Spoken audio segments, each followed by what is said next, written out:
organization. It's a movement. We're talking about unity. We're talking about unity.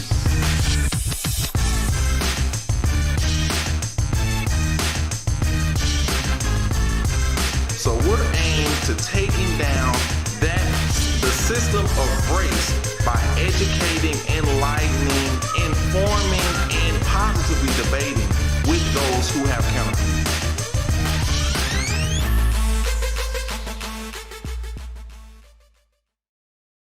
I want to welcome you to this Thanksgiving edition of Talk About Unity. This is Erase Race, where we talk about those things that people try to walk about. All right. So I'm really excited about our show today. We got a great show, and it looks kind of lonely today because I have nobody here beside me. I got nobody coming in via Zoom right now, but that's going to change after we go to the break. We got Richard coming back in. Richard's going to be co-hosting with me today, and so we'll have a great show. We're really excited about today because today's show we've got my brother who's going to be part of the show, and people who know us, they know exactly when we get in the same room and we begin dialoguing, we open up the world of opportunity. All right, so it's going to be really good today, and so we're really excited about the show. But on this Thanksgiving edition, we do want to take some time out because I think everybody should be taking some time out, especially given the status of where we are in the United States and around the world this year, to really think about what we have to be grateful for. Everybody talks about getting out of 2020 and how 2020 has been so bad and all the negative things, but even in the midst of all the negativity and the downside of everything, we have much to be thankful for. And so we want to take some time this morning really just to talk about those things that we need to be thankful for. And so I don't have my co-host Richard in here to talk about those things because Richard being a pastor, because I know he's talking about that in many of his services. And I think churches around the country are talking about Thanksgiving, which is something that we should always do. We should always be grateful for the things that are happening. We know this as believers, but this time of year is really a good time for us to really focus on those things. And so I'm really just thankful for, and it's manifesting the fact that I've got my brother here that, you've got family. Everybody's got family that they can be thankful for. And I know most people out there are thinking, yeah, but you don't know my family. And so I can't be thankful for them.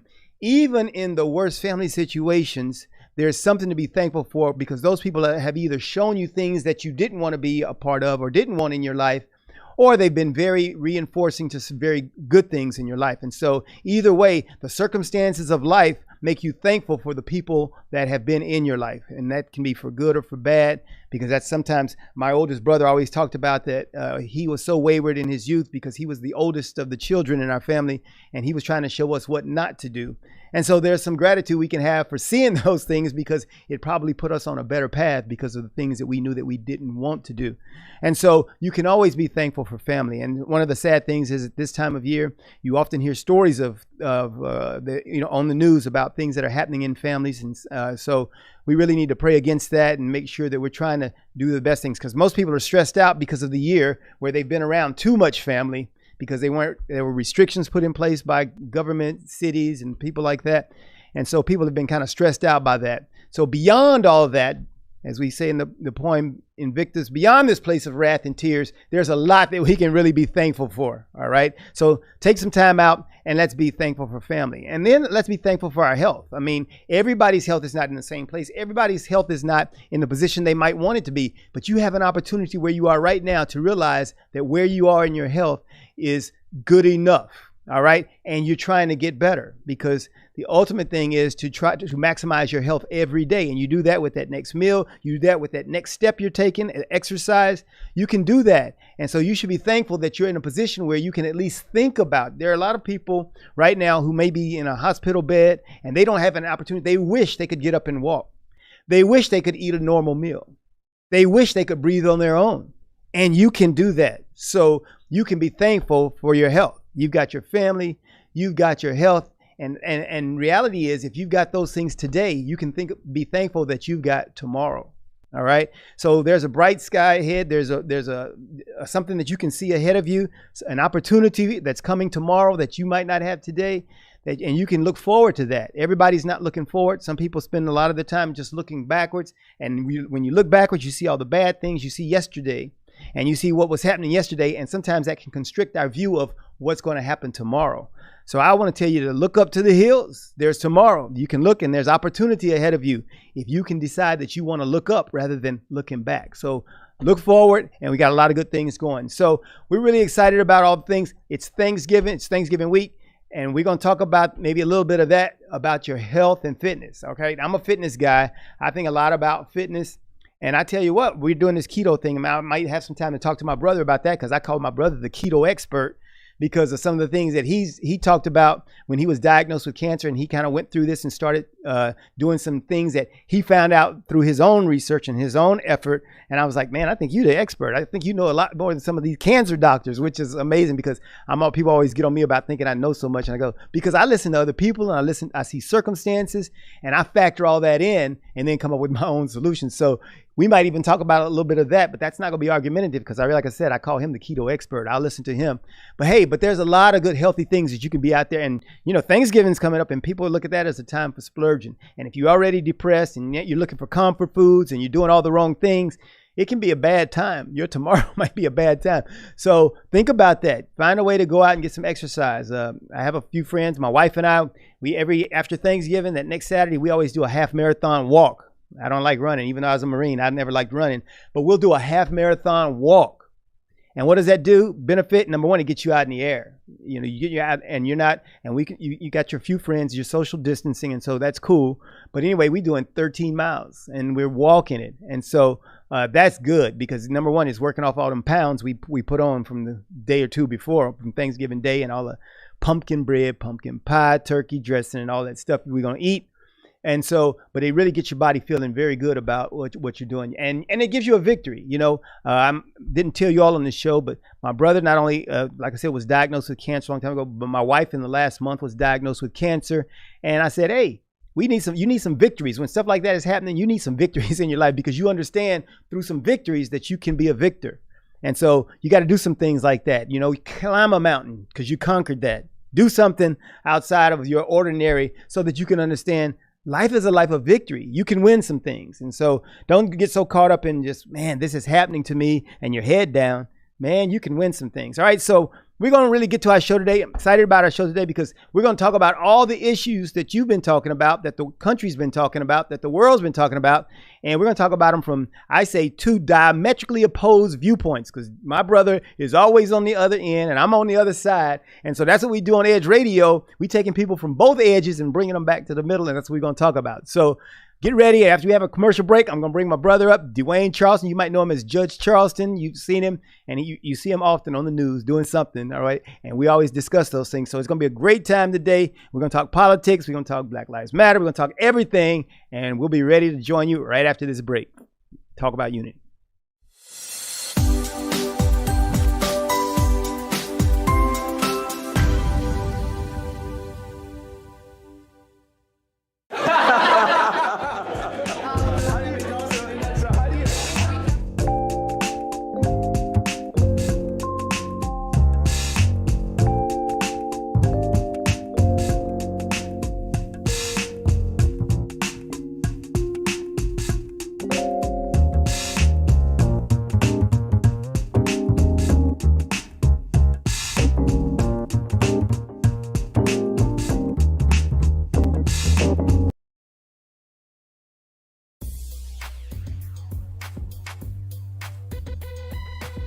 The Natural Nation Network is really about taking control of your health physically, spiritually, emotionally, even intellectually, because there's so much out there in misinformation. There's a lot of people now that are suffering from all sorts of diseases that they really wouldn't have to suffer for if they had better information. And that's what we're here to do. Provide information that can save lives. The mind and the body are totally connected. Health can be really serious, and sometimes we just have to lighten it up a little bit while we're still providing substantive information. And my sort of mantra on the salsa dance floor is kind of similar. I tell somebody, if you make a mistake twice, it becomes a move. Okay. Tune into Natural Nation every Tuesday at 11 a.m. We work our whole lives to support our families. With one accident or illness, it can all be gone in an instant. Now there's a smart, affordable way to protect your family. Go to findhealthbenefits.com and discover low-cost life insurance for as little as $2 per month. Add to that a tax-deferred annuity that can help you protect your assets and grow your money for retirement. Learn more. Go to findhealthbenefits.com or call 877-235-6094. A critical illness can strike without warning and wipe out your life savings. In fact, it's the #1 reason for bankruptcy. Find Health Benefits offers an affordable solution. Get up to $50,000 if you get cancer, stroke, or a heart attack, giving you the peace of mind to focus on getting better while the plan helps you to pay your bills and medical expenses. Learn more. Go to findhealthbenefits.com or call 877 to cable TV than Medicare plans. Most say because it's just too confusing. Laws change every year. The wrong plan could cost you thousands and prevent you from seeing the doctors you want. Introducing findhealthbenefits.com.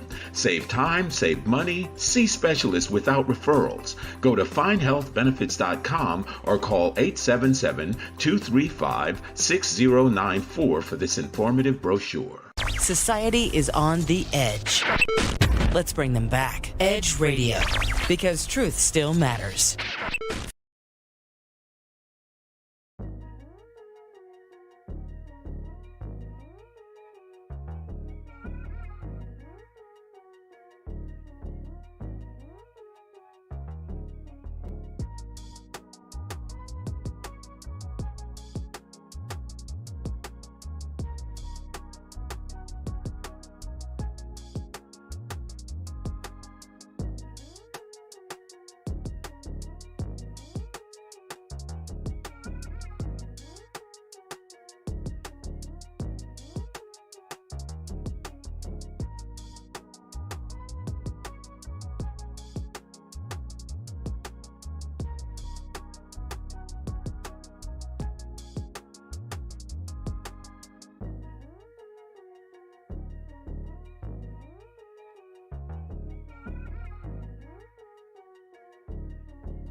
Vince, and we got a couple of more pictures that I wanted to show you because we had that, you know, and we did, and the rest of our lives, we kind of did a lot of things together. My brother and I, the Extremes, we were on the sprint relay together, the two of us there together. We played football together, and so there's some pictures, some football pictures. We played football together. There's Judge Charleston right there, high school football player. Next picture would have me, their football player. So we did that. So I want to introduce you now to Judge Charleston, my brother Dwayne Charleston in the studio here today. We're ready to do this show. You've probably been anticipating what was going to happen here, and it's about to happen right now. It's going to go down. So welcome, Judge Charleston, my brother Dwayne Charleston. Welcome to the show. I'm glad to finally be here, bro. Set you straight. Set me straight. That's all what he's been trying to do that. Giving all this bad information out on the airways for my Lord. All right, let's go. So since 1963, his birth year, that's what he's been trying to do, you know. So it's been a long time. And so we're going to get an opportunity to really talk about some of those things today. Now, here's the deal. Because we're going to talk about Black Lives Matter, police brutality. We're going to talk about all these issues, the election, Trump, Biden. We're going to talk about your views because you got a lot of, I know, knowledge on what's happening with voting, voter suppression over the years. I'm not talking about people reacting to voter suppression that's happened recently. My brother has been into this stuff for years, and I know that because like I said, we've been discussing it for years, and he's into that. But one of the things that we used to do, because we on the opposite sides of the spectrum, and I told it's going to be a curveball here. I want to do this, and I'm going to. It's a curveball for me as well because I don't know what you're going to say. But my question is this: we used to do this when we were in college, when we would argue about things. I would take your viewpoint, you would take mine, and you'd have to defend it. So I'm going to throw a curveball right now and say the first thing we're going to do before we set out on some basic things is you can ask me a question or I can ask you the first question. I want you to tell me something good about Donald Trump that he's done? Because I know you're on the opposite side. That's my curveball question to you. You have to take my position as though you were a Trump supporter and say, this is what Donald Trump has done good. I got one thing to say about Donald Trump that's good, and that is on yesterday he conceded. He conceded the election. You know, Donald Trump is indefensible. Other than yesterday, Now remember, you give your viewpoint. You've got to be. Well, he conceded the election. Okay, he conceded the election after 2.5 weeks. So what is your argument? Your argument on his behalf. You got to talk about what is so good about. Well, he was smart enough that he saw the writing on the wall. He saw that he had lost some 40 different lawsuits, and he finally wisened up. You know, because he had really been. But you understand, you're not arguing. You're supposed to be arguing as if you were from a Trump supporter side. You're arguing still from a liberal viewpoint. No, I'm arguing from his side is that he finally did what was right. But if you were arguing a viewpoint from his side, you wouldn't say. I'm not defending. I can't take that curveball. But that's strike. That's what we used to do. Call it a strike. No, call it a strike. But we never had a Donald Trump in the room. Oh, and call it a strike. Call it a strike because I'm not going to defend him. Under any circumstance, I'm not going to play your games. I'm not defending Donald Trump. He conceded yesterday. That's the only good thing I can say about him. Okay. He conceded. All right. So in other words, this thing that we're talking about, because I'm talking about the ability to dialogue, would then show your objectivity and give you more credibility in your dialogue because you're able to say objectively, this is what happened. Listen, when you have issues that are facing our nation, that are facing our families, that are facing our criminal justice system, it's not about being able to make any agreements. I'm not in a position anymore to be trying to say, I want to have dialogue. We need to tell the facts as they are. And all this stuff of trying to play middle of the road, not hurting anybody's feelings. No. We're so far gone that we don't need to be trying to throw curveballs. We need to be speaking facts. All right, so the facts. And so here are the facts. If you wanted to speak facts, then you would think on behalf of Donald Trump that you would talk facts and about what he has done. I mean, for the black community, you could talk about that if those were just facts. Are you saying he's done nothing for the black community? When you say black community, are you talking about the African diaspora, or are you talking about African Americans? Well, I'm talking about because when you say black community, I'm thinking the African. First diaspora. Of all, this is erased. And he called them the shithole countries, so we can start right there. Well, okay, so all right, so you're just coming from a very leftist viewpoint. I'm coming from an objective viewpoint. Are you talking about African American community? Or are you talking about the African diaspora? That's simple. First of all, I'm talking about what we deem to be the quote unquote black community. Let's not get caught up in the semantics. You know what the black community is. No, I don't. If someone gives to HBCUs, would you call that the black community? If they gave some money to an HBCU, would you call that supporting the black community?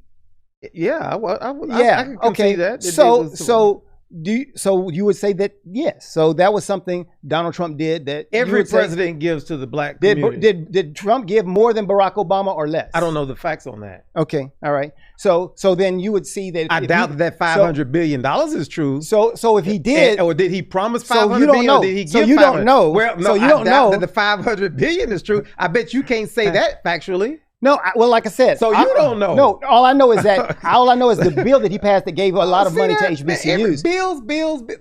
Bills don't mean nothing. Doc, we talking about where the rubber hits the road. Okay, people can pass a bill all the time, but if he don't sign something into law, or if he don't write the check and get the money to the man, you coming up with all this theory stuff. You understand we have a government. You understand that laws are made by bills being passed. And so bills is the way the country is run. So what do you mean they don't mean anything? A bill can pass in Congress and not pass in the Senate. And then it can pass in the Senate and not be signed into law. Right. So bills don't really mean that much until they become law. Program, all right. So we understand that. Everybody, we don't understand the civics of it. So when those things have happened and those things are passed and they become law and it's implemented, then you would say that would be good or that would be bad. So we understand that. So we got different views on that. So we cannot agree. Let's go with your curveball question because I'm going to show you how to do this thing so that you can be objective and lend yourself credibility. So give me your curveball question. Give me your curveball. The curveball. Yeah, I want you to. Yeah, give me your curveball. Like I told you to defend Trump. I told you to defend Trump. Defend Kamala Harris. Oh, well, I think Kamala Harris would be she as the vice presidential candidate and vice president elect. I think she brings definitely a new mindset to the office because first of all, being a woman brings a different mindset automatically. And then her background being very, no pun intended, but being very colored, very varied, then I think that's the biggest benefit that she has to the vice president. I think we'll get thought that we haven't had there before, which is always beneficial, especially when you talk about diversity, because we need diversity of thought. And I think the more thought that you bring, then the better. And so I would say that's that's what she brings. And so Kamala Harris, she's got extensive experience in law enforcement. That's another big plus that she has, which we've got law enforcement issues in the country. So that would be the positive. And so that would be the thing I would say for Kamala Harris. See how easy that is? If you really are going to be objective, you can find good things about people to say, even when you know that they've got a lot of bad. And so that's what objectivity is about. Even when they've done a lot of bad, who does that refer to? I'm referring to Trump. I'm referring to Trump because just because Trump has done some bad, and so I can objectively sit here and say he's done some bad, but it's terrible for us to believe that everything he's done is bad and that there's no good, and I can't find any good in people. And that's why on Talk About Unity, we try to get people to come in here and say, understanding we're all human and we've got downsides, what is the upside? Where can we come to agreement? Because I heard what you were saying earlier, talking about we need to quit talking, trying to be nice and say all the right things. We need unity, and that comes from us being able to dialogue first and then go forward, even when we disagree. First of all, you haven't said anything that Trump has done good except for the fact that he or his campaign or his minions have put out that he was given $500 billion to would you like me to? Oh, it doesn't matter to me because there's going to be some flaws in everything you say. But that's the point. Because that's what his whole administration was built on, was flaws. You put a few sound bites out, spend 5 minutes on something, and you try to convince people who are willing. Dude, he hasn't. You know what Kamala Harris brings that you didn't mention? You just asked me to bring. You didn't tell me to give me a laundry list. You asked me to bring some things. So that's from my viewpoint. Your thing was she comes from a law enforcement background. That's what she brings to the table. No. We're talking about defund the police. That's one of the things. And that's an asset because she comes from a law enforcement background. But why is that not an asset? You don't have to have a law enforcement background to be able to enforce the law, to promote justice and things like that. That's just something that she comes from. That's something. But so do you think that that's not beneficial, that she has that experience? Everybody can bring that to the table. It doesn't just because you came from that background. No, they can't. No, hey, Mike Pence was in law enforcement. 10 minutes later, you'll be talking about Kamala Harris, and you'll be talking about Hillary Clinton, you'll be talking about you'll be talking about Joe Biden and them locking and incarcerating so many hundreds of thousands of African Americans. Really, I don't do that thing. I don't do that. I'm really. I'm not talking about unity. You can bring it. You can bring it up, but see, that's the way that you argue, and this is what I'm saying. Here's our difference. I argue from objectivity because I stand in the middle. You argue from passion for the left. You argue for passion from the left. So that's why we differ. Because it's I not just passion argue from the left. You mentioned Kamala Harris and defending Kamala Harris because she comes from a law enforcement background. Okay, hold up. Because she comes from a law enforcement background, I might submit to you that might be the thing that we don't really much care about. That's why you have this big move that deals with defunding the police. She brings decency. She brings professionalism. She brings objectivity. Oh, that sounds like something I said. I said that. Right. Okay. But you put some superficial deal. She comes from a law enforcement background. That was nothing but wagging the dog. That was because she comes from a law enforcement background. What is that supposed to mean? That she can be tougher on crime? No, it means it gives credibility to her experience in the position, which is a very valuable thing when you're making judgments as the vice president on things that are happening in our country.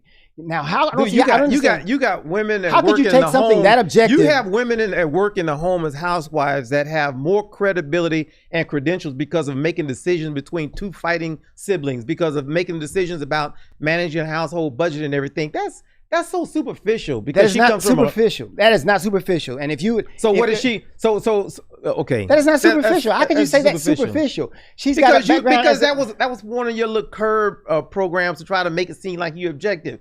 That is objectivity. You don't understand objectivity because you're so far on the left. You can't understand objectivity. What you want to talk about? What you want to talk about? All right. Well, all right. So let's go forward then. First of all, let's talk about this thing because I think if we don't set the platform for how we're going to dialogue here, we're going to continue to do this where we don't make any progress. What we got to do is understand that when I make a point, then the point is to be evaluated for what it is, not for what you think it is. So I'm making my points, and now I threw the curveball thing, but now you're going to make your points. I'm going to make mine, and we're going to talk about, and we're going to see where they meet in the middle, if there is a middle. All right, because I think I'm objective. I don't think you are. Okay, so we'll start there. All right. So let's talk about some of the things that have been happening in our country. Let's just talk about the concept of, I guess, systemic racism. What do you think about the concept of systemic racism and its viability as a concept? What does that mean to you? And this is you. Give your viewpoint. This is your view. Well, what do you think about that as a? Well, I think systemic racism in the context of America, it is so firmly ingrained. It is essentially the red, white, and blue. It's essentially the fabric of America. Systemic racism shows that it was because of racism, because of the divisions and things like that, is what built America. And so you can't even talk about racism without people think you're being un-American. If I say that racism is as American as apple pie, then they think that I'm being un-American. But the reality of it is that systemic racism is what made America great. Quote unquote great. What made it great, what made us an industrial power, what made us all kinds of powers is because of systemic racism. And that is the subjugation of one race to the other. And that's basic and fundamental in American society. Okay. All right. So, and without it, America wouldn't be where she is. Okay. Economically. All right. So, okay, I hear your viewpoint. All right. So here's my viewpoint on when people say systemic racism, because I understand and listen to what people are saying when they say systemic racism, then I can agree with their viewpoint on what they're saying. The things that you just said, I understand what you're saying. You're saying that we had a fabric. This was a have a fabric. Okay, you're saying I had a fabric. All right, okay, we see how that one little word can make a huge difference? All right, well, we'll Okay, talk all right, about go that ahead. because we disagree Go on ahead. that. We disagree on that because of my viewpoint. And so I'm saying I acknowledge what you're saying, but I'm saying this is my view on it. So when you say systemic racism and you believe that it's woven into the fabric of our country and it pervades everything that still exists even today, I would say this. I would say that idea of people being partial to others because of their skin color is something that is another factor amongst many other things in our country. And so while it was in our country, there was also some very good things in the fabric of our country. And so it alone is not the bedrock of everything, but is another thing that was in our country. And would our country, It's the bedrock. and would our country, It's the bedrock. so we disagree on that. Okay. All right. So we disagree on that because I believe that you had a lot of good things, because I always ask people, how did we get to 1865 and emancipation if it was so pervasive in our system? So that meant we had something that would not even, if it was so that pervasive, you never would get to abolition of this thing. You never would get to abolishing this concept if it is that pervasive. Well, so how then, I'm asking you, so I'm saying, because if it is the fabric and we would not go anywhere without that thing, then how did we get the change? And so I think you have to evaluate that. And so here's your opportunity to Well, I respond to think that. it was because you had people who were not willing to accept the status quo. You had people like Nat Turner, Frederick Douglass. You had people like Abe Lincoln and John Brown. You had people who were saying, you know what? If we have to ratchet this thing up to the point that it causes a civil war where we lose millions of lives, you see what I'm saying? There were people on one side, call it left, call it right. There were people that said, you know what? There will be no compromise to this issue about slavery. We will kill, we will do whatever is necessary because there will be no compromise to continuing this slave institution. And slowly but surely, you started having people that started saying, you know what, I'm willing to die for this. I'm willing to die for this. But there was still a whole lot of white Americans and black Americans, I submit to you, that were still willing to say, you know what, we want to preserve this institution. So yes, there was progress, but it wasn't progress because of some revelation of white American Christians or people who say, you know, we're such a good country. It was because of people on the extreme edge that said, I will kill, we will have a slave revolt, rebellion, we will go against the laws of the nation. And that's what led to it. So you can call that good if you want, but for the millions of people who laid 6 feet under, that wasn't such a good thing. It wasn't such a good thing. All right, and I think you make the point. And here's the thing where I think it's important for us to understand the left view and the right view and how they meet in the middle, because the things that you're saying are very true. Because I tell people, when you talk about systemic racism, you're talking about this culture that pervaded the country. And you brought up the point when you articulated it, when you said there were people who came along, because having a leadership background and having advanced degrees in leadership, I always tell people, I said, there is no system that can't be fixed by a great leader. And that's what we had. We had people, and you talked about some of the rebels, but Nat you also Turner. you talked about rebels, Nat Turner, but you also talked about some governmental people. You talked about Abraham Lincoln. You had people in the system, outside of the system, all who came in. And as great as Abe Lincoln hold was. on, wait, stop. Okay. I'm giving my rebuttal. All right. So my point is this. So you brought in all these things, and I said all of these things are indeed factors. You brought in people, you brought in the system, and all those things. So I say, when you say systemic racism, I say it was one of the bad things happening in our country, and you needed people to come in and fix that bad system. And so that's what made that. That's why I say, I understand what you're saying when you say systemic racism, but I believe it's a function of leadership. You give me the right people, they'll fix a bad system. Like Nat Turner. Well, right, he identified, and some of those people have different roles. And so Nat Turner and his type, they brought up things that brought out It was Nat Turner that brought people like Abe Lincoln to the table. Abe Lincoln never intended to free the slaves. But you understand know that from my neighbor George Wolfe. But you understand. So you call it good leadership if you want. I call it good followership. Lyndon Baines Johnson wasn't like exactly your guy who would be advocating for civil rights. But he got his conscience pricked by the works of people, and therefore was able to change and modify his views and make some changes. So what I'm saying is, it takes people, right. And that's what we do on the left, and that's what we're doing on the left. Well, understand. I appreciate the left because I appreciate the right, because I think that's what democracy, that's what our republic is about. It's about having people on the edges, Edge Radio, having people on the edges and bringing them together for solutions that are in the middle. That's why I call myself the man in the middle. There is no middle solution to racism. There is no middle solution. But you're trying to make this systemic racism, the still prevalence of racism in American society. You're trying to make it digestible. Like we're in a gradual position. And we're getting better. We're getting better. No, you're missing my point. You're missing the point, and you're not listening. You're not listening to what I'm saying, because nobody is taking one item of something that you call racism. I'm saying there's partiality for a lot of things.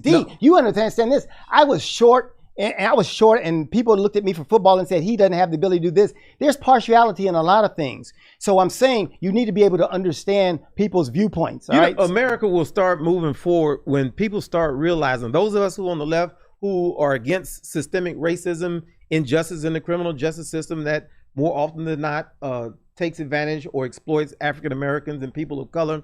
When people finally realize that those progressives we're not compromising. I'm not compromising. I'm not saying give it 10 more years, give it 20 more years, our kids are going to be better. No, there's certain things we're not compromising on. And this whole issue of racism, the people on the conservatives, evangelicals, people on the right, they need to understand, let it go. Let it go. You need to stop saying that there is a common middle ground that we can all sing, kumbaya to. It's not a middle ground that we can compromise with. No compromise. Okay, and we're gonna continue there with this good discussion as soon as we come back from the break, and we'll start right there with whether or not we need to compromise on these things and what that means. All right, so we'll do that right after the break here on Talk About Unity. We'll be right back. Man.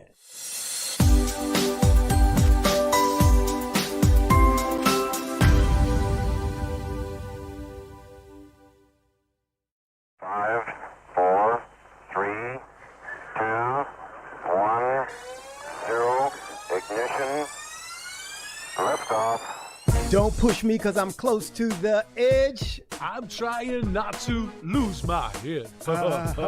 Hey, this is the Talk About Unity show where I bring the talk.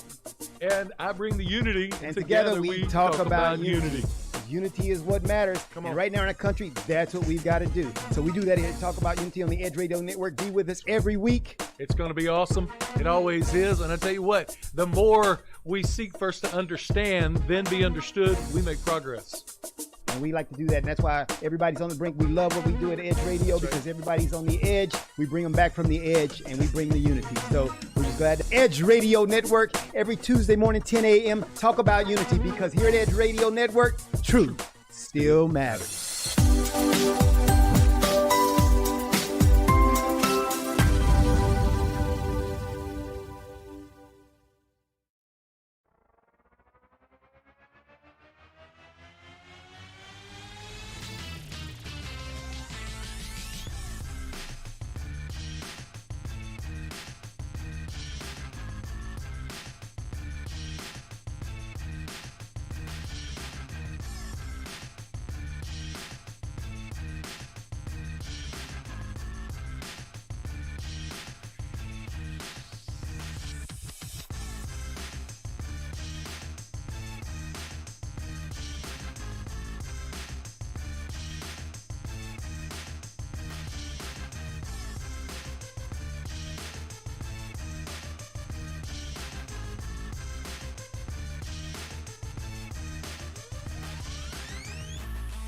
All right, we're back on Talk About Unity. I got my brother here, and if you were here for the first part, then you heard, and we're just gonna dive right back into it. Hey, but I want to start off with this thing about I want to go back to our childhood and stuff, and ask you this question about how we grew up, because we grew up mom and dad, six siblings in our family there, and what do you think? Talk about us from the beginning and how we evolved to some of these things. Because talk about some of the stuff that you and I did together and things like that. Where we start from. For those that don't know, me and Carlen, we've been going at it for a long time. But he changed, because there was a time when we were in college. If we have any frat brothers look at us, you remember the time when we had the two frat brothers that were verbally assaulted and then threatened with nunchucks, and they came across the campus, and we ended up going to a fraternity meeting.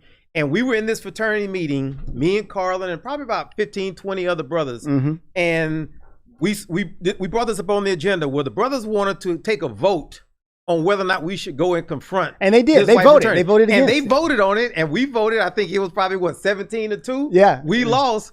And right there in that frat meeting, Carlen and I got up in the middle of the frat meeting. We walked over to this frat house, which could have had 100 white guys that were thinking the same mentality, and we went to the door of that fraternity and we directly confronted them. That was a time when we broke from the norms. We broke from the policies and procedures of our own fraternity. He was radical then. He went there. Today, I submit that it had been a 19-1 vote because he'd have gone on the other side. Let's just talk about it. We were ready to go over there and get beat. We were ready to go over there, and we couldn't have beat 18, 19 of them, but we were going to get about 4 of them. But we were ready to lose. I think what we have the problem right now is we have so many people that don't want to lose. They don't want to lose. And I say, no, put it all on the table. Go get arrested. Go get killed. And I will say this about my brother Carlen. If ever there was a time that we had to go to Africa and fight against Boko Haram, there would be nobody on this planet that I would want to be in that foxhole with other than Carlen. If we had to go to the Middle East and fight ISIS, there's nobody I'd rather go in than my brother Carlen. Nobody else. But that's pretty much it. That's pretty much it, because the brother is a warrior and he is a fighter, but he has lost his way when it comes to domestic policies and this issue about racism and the issue about I ain't gonna say he supports Donald Trump, but I will say he supports a lot of his stupidity. And but he has lost his way. You've lost your way. And when you want to compromise, that's what these brothers want. They want to, let's vote on and let's go to the dean of the students and let's talk about it and let's have dialogue. No more dialogue. When you start dealing with racism, no more dialogue. It's either speak what is true. Okay, all right, your time's up. All right. So, and here's where you get some leftist who doesn't understand objectivity and where work happens. And so he didn't understand it from when we were in college. Guess what? So we were in that meeting, and when the policies of the fraternity were not productive for what we wanted to happen, what did we do? We didn't go there as a rebel, like you said. We went there, and what did we do with those guys? We talked. We walked out. We seceded from the union. No. What did we do? I'm talking about, what were our actions? Our actions were to dialogue with the guys. And see, now today you call me something soft because I'm dialoguing and I'm trying to understand. No. We went to dialogue. No. We went to dialogue. We chose not to dialogue with the guys who were making the decisions on the policies. We went like Dr. King. Those were actions of our own. What did we say? When we went, we said we are not representing. We went fully expecting that they were going to take action against us. See, this is what leftists do. They replay the thing. They revise history. He's revising history. I was hoping he was going to bring those nunchucks out and he was going to swing on you or swing on me. We were going to fight. No. Brother, you had me fooled. No, for 35 years, I thought you were going over there to fight with me. We weren't going over there to fight. We were going to talk. What did we do when we got there? Tell me what. Do you remember what we did when we got there? The guy wasn't there, and we talked to the president of the organization. So we dialogued with them, and we were telling them what you did was unsatisfactory. And he got kicked out of the Interfraternities Council, and I think he got suspended from school or certainly the fraternity. We took some substantial action. All right, so here's what leftists do. And so he's saying we weren't radical enough. What we did, though, brought about some solution. It brought about solution because we went, and he's saying now that I was soft because I was going there to talk when he thought I was going there to swing. And so this is it. So history, and this is what I'm saying. You know what? History. You know what? What I'm saying is, leftist. No, but D, let me make this point. The deal is, you got to be able to understand that everybody that has your the same idea. And we talk about racism. There's nobody in this country who says, yeah, we need more of that. We need more people to be partial towards people because of their skin color. Nobody says that. What you fail to do, and what the left fails to do, or what they really do, is make everybody out to be one of those people when everybody's not that way. There are good-hearted people of every skin color who want to work with other people. But what leftists do is say, no, we're the only ones who are right, just like you're doing now. No, I was right and Carlen is wrong. Carlen's lost his way because Carlen has a different view than Dwayne does right now. But Carlen is going about trying to bring change where he can bring change, trying to bring people to the table of dialogue so that we can talk and go forward with solutions together. But for you, that's not enough because I'm not totally in agreement with your methods. See, you drank the Kool-Aid with respect to the methodologies of people like Dr. King. You think Dr. King was walking into those streets going for the simple cause of dialogue. That's what you think, because that's the American Kool-Aid. Dr. King went into the streets because he knew that when you have these races, when you present yourself in front of them, they're apt to do something really foolish, like sick dogs on children or put water hose on elderly men. He went with the full idea that we're gonna take the pain. Sure. We're gonna take the pain. Everybody agrees with that. He didn't go just to go dialogue. Right. I don't think that you went for any purpose other than just a dialogue now. Well, no, look, but I went thinking they were going to do something. But then you understand, this is not the 50s and 60s. And because you don't remember Breonna Taylor? D, seriously, D, think about our mom. Listen, Dwayne, listen. See, and this is not the 50s and 60s? Leftists cannot move forward. Leftists cannot move forward. He's stuck. He's stuck in history. D, are the views? That ain't history. Sandra Bland died 5 years ago. So you got to drink at a separate water fountain too? Oh, you can't get into a school you want to get into? Oh, you can't do. Ask the people in Flint, Michigan, do they drink from separate water? Oh, come on. Yeah. Oh, ask the people in Flint, that's Michigan, pervasive. And that's in Texas. That's in Waller County. Right. That's everywhere. So it's not. You're making up. You're lying to the people. You're lying. May not be labeled. You're lying. But the environmental contamination of our neighborhoods is just as dangerous. So what you do, and this is what leftists do, and this is why leftists, you got to be objective because they'll take one episode of something happening in the country. Oh, that's pervasive around the country. Yeah, you act like Flint, Michigan has happened everywhere in the country. Are you kidding me? No, I'm not kidding you. It does. Do you remember the lead smelter in West Dallas? You probably forgot about that. That was one of the reasons I became who I was, because they poisoned all of those kids in West Dallas. That was back in the late 70s. So D, here's the point you're making. Environmental contamination, D, all right, listen, D, what kind of person is there an American out there who would say there's been no change in the last 50 years, which is what you seem to be articulating, that there's been no progress, that things are the same as the 50s and 60s? There's exceptions to every rule. You have more black quarterbacks in the NFL. That's not what we're talking about. So what are you talking about? You just said no change. I'm talking about societal change for the good of America. Are you saying we have not moved forward? There's been no progress. There is less of this thing that you call racism. Are you saying there's more of it? It's just as bad now. It's the same as when in the 1800s. Is that what you're saying? I'm not going to try to put it on the scale of racism. To me, it should not be on a scale. It's not on a scale. It's either you're racist or you're not. You're trying to put racism on a scale. I'm not putting racism. I'm not going to go there. So if there's one person in the country, you're thinking about there's some type of utopia. So you'll always characterize America. If there was one person who was racist, then the country is all racist. One person who's racist, and you still have systemic racism in governments and laws that protect them. Then absolutely. So, but you understand that your premise is your conclusion. And so what I'm saying, the fallacy of what you're arguing is that if you have this thing, racism, which really need to be defined, then the conclusion is you have racism. Okay, that's a fallacy. That's a bad argument. You got to prove a premise and then come up with a conclusion. You can't make the premise the conclusion. That's ridiculous. I don't know what you're talking about. Because you're saying because there's racism, then we're all racist. It's a racist country. But there's no definition to that. You got to define that. And that's why I say there has to be discussion so that I understand what you're talking about. You understand what I'm talking about. Then we can go forward. But for you to just say America is racist really gives no one a proper context of what you're talking about. Breonna Taylor, the guy fires into the wall.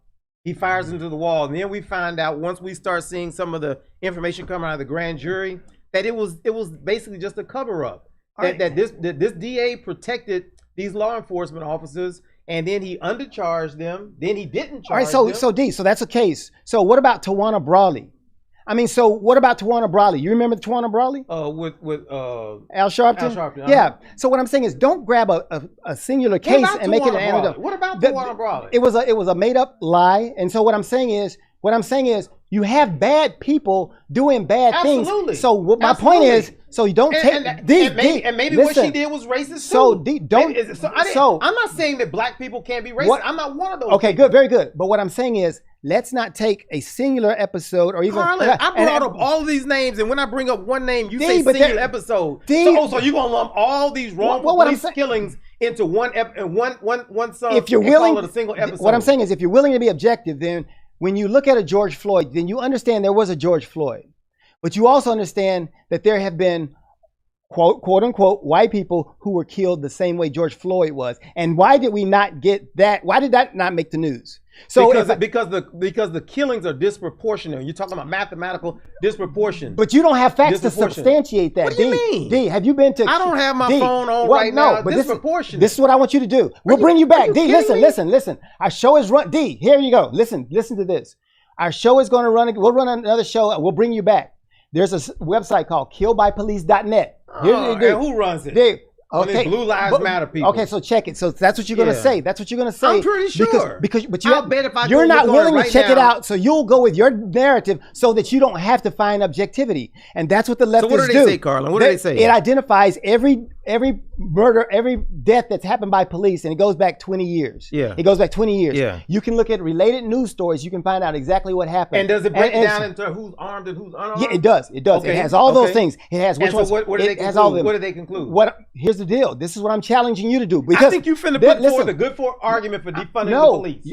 what I'm Because getting, if it's happening to Listen. white people more than it's happening to black people, you supporting the argument for defunding the police. First of all, that's But you don't want to do that. well, then you're going to back up. defunding. Well, I'm gonna tell you this, and that would be something we would discuss if you were able to be objective and have a discussion. We could have a discussion about what it means to defund the police. So we'll cover that when we come back. But defunding the police, first of all, is idiotic to say let's take all the money away from police departments. That's not what when defunding the police says. Well, That's what all the- right, that's what stop. right- D, white we don't have time. websites- All right, D. All right, D. So we That's like not I what it said. says. So that's So why you take these little small D, sound that's bites why I'm and saying write I a say whole D. book on it.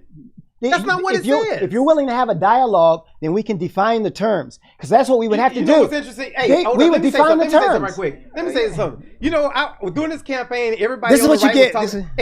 Everybody was talking about Joe Biden and Hillary Clinton and them incarcerating so many African Americans, and they never. And Trump was leading the charge about them incarcerating 500,000 or 300,000, whatever it was, African American. Trump pardoned 22 people in 4 years. 22 African Americans in 4 years. Why didn't he go and try to pardon all those people that Joe Biden was doing? So check this out. So y'all talk about Joe Biden and I haven't said a word about Joe Biden, so that's something he's bringing up. I'm talking about the right. Just like you lump me in with the leftists, like the leftists, I'm lumping you in with the right. So when you start talking about I'm in the defunding middle. He doesn't police, understand. I'm in the middle. Y'all criticize Clinton. The left calls anybody in the middle on the right. You criticize the crime bill, but then when we start saying stop funding the police in a manner and a way that you're doing, all of a sudden y'all don't want to do that. Then you say, well, let's just say it means eviscerate. I would say, but the D, police. but my point is, they need to be funded differently. So, all right, now see that's They need to be different. funded, So, and that's what defund the police is saying. Well, everybody's got a different view, though. D. Some of the people, D. Ain't nobody talking about eliminating police entirely. You got to be kidding me. Ain't nobody talking about defunding police, but the right. They voted in the that. black neighborhoods, you don't hear people talking about defunding the Minneapolis voted for that. Their city council voted to defund the police, and exactly that, take their money away. And so you're saying that, but there are other people who have a different view. So that's why I say you have to have a dialogue so that you understand what people are saying, so that you don't mischaracterize people. So Minneapolis no longer has a police department. What? No, I'm saying what the city council. You just said they did. You said they D, I defunded told it. you what the city. So they all volunteers now. They all volunteers? See, you can't have a that's the discussion. point. We're going back to this bill D, issue. You can vote for all you want. Stop, I want Dwayne. All right, Dwayne, stop. All right, Dwayne. Minnesota defunded the Dwayne. police. It's a conversation. Minnesota Dwayne, stop, defunded the police. stop, Dwayne. It's a I want you conversation. to elaborate on that. Minnesota defunded the No, police. I didn't. I said their city council Right. voted such. Right. I said the city council voted. And did such. that eliminate the police department? D, I didn't follow it after that. But what I'm saying is, Then why you want to bring it up on your radio because show? people have different views than you do of the term, which is why I said to you, if I'm going to sit around and have a conversation with Dwayne Charleston, I'm going to ask Dwayne Charleston, what do you mean when you say this? Now, you hate that I would ask you that because then it requires you to explain. Then we could have a civil conversation. But you really like, and I kind of went into your realm today and I said, well, let's just be combative. Because this is what we used to do when we were young. We'd just be combative. But in reality, when we bring Dwayne back, we're going to have a civil conversation because we're going to point by point. Because Dwayne, see, and that's the thing. So he doesn't want to, and so that's one of his tactics. And so that's a tactic which won't work. Because we're going to just have a civil conversation because we're going to ask you to explain what that means. And so I'm glad to have him. Our time's up for the show today. And we're going to have a lot of dialogue about this in the meantime. And we're going to bring him back so we can cover some more of these things. Thank you for being here. And we'll continue this conversation and this discussion, as we call it, next time on Talk About Unity. We'll see you then. All right.